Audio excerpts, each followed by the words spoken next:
6 ستمبر 1965 یوم دفاع پاکستان، ایک ناقابل فراموش دن۔ شہید کی موت کو قوم کی حیات سے تعبیر کیا جاتا ہے۔ یہی وجہ ہے کہ میجر عزیز بھٹی کے جنازے پر ان کی والدہ نے سبھی کو رونے اور آہو بکا کرنے سے یہ کہتے ہوئے منع کر دیا تھا کہ عزیز زندہ ہے۔ Throughout his career he was a very bright student and a bright officer. اور جب وہ کیڈیٹ تھے تو یہ تو آپ لوگوں کو پتہ ہی ہوگا کہ وہ پہلے کیڈیٹ تھے جن کو سورڈ آف آنر اور نارمن گولڈ میڈل اکٹھا ملا تھا۔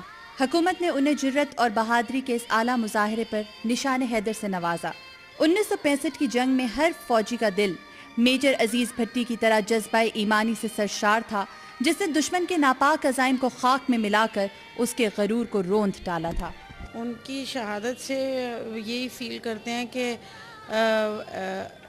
زیادہ لوگوں میں یہ جذبہ ہونا چاہیے، اور ان کا بھی جو یہ جذبہ تھا وہ خود تو شہید ہو گئے لیکن اپنے ملک اور قوم کے لیے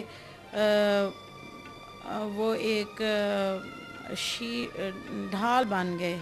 اور آج بھی 41 برس گزرنے کے باوجود ہر پاکستانی اپنے وطن کی طرف اٹھنے والی ہر نگاہ غلط کو مٹانے کا وہی عزم مصمم رکھتا ہے، کیونکہ وطن کی مٹی پکارا تو نے تو تیرے بیٹے دلوں میں لے کر جوان جذبے تیری حفاظت کو اٹھ گئے ہیں کہ تو پکارے تو سوچنے کا جواز کیا ہے۔